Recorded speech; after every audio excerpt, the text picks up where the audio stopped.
Most people think they're bad with money. They think they lack discipline. They think they spend too much. They think they're just not financially smart. But here's an uncomfortable question worth sitting with. What if you're not bad with money at all? What if you're just operating inside a system you never pause to question? Because when you zoom out, what most people are doing with money isn't reckless. It's normal. And that's exactly the problem. Let's take a very ordinary scenario, one that works almost the same in the US and across much of Europe. You earn a decent income. Nothing extravagant, nothing irresponsible. After taxes, you bring home around $3,500 a month. In some cities, maybe a bit more, in others, a bit less. Rent or mortgage takes about $1,300. Utilities, internet, phone, another $250. Groceries and basic living, maybe $500. So far, this feels reasonable. Then there's the car. A modest car, nothing flashy. A $420 monthly payment. Insurance, fuel, maintenance, another $180. Now we're at roughly $2,650 spent. Add a student loan or personal loan, maybe $250 a month. Now we're at $2,900. Then come the things no one labels as debt.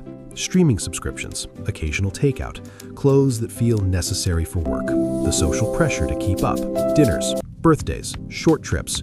Another $400 to $500 disappears quietly.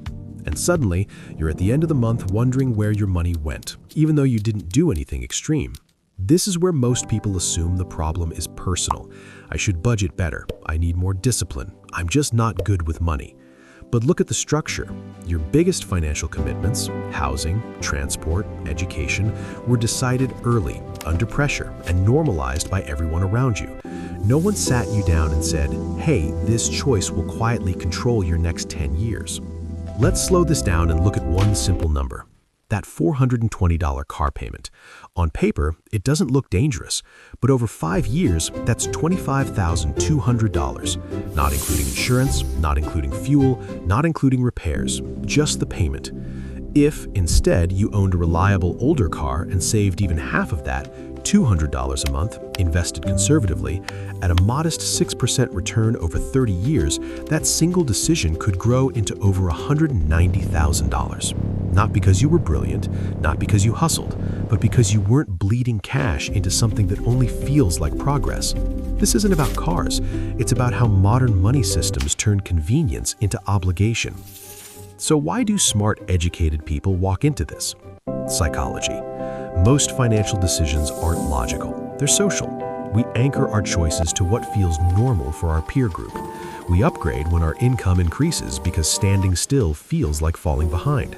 We spread costs into monthly payments so they feel smaller, even when they're not. The system doesn't ask, can you afford this long term? It asks, can you afford this monthly? And that framing changes everything. Monthly payments numb the true cost, debt becomes invisible, and financial stress feels personal even though it's structural. Here's the long-term impact most people don't calculate.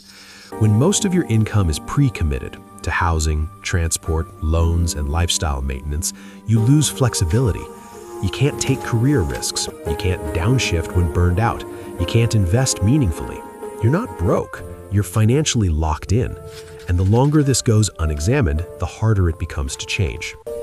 Financially intelligent people aren't smarter. They simply think differently.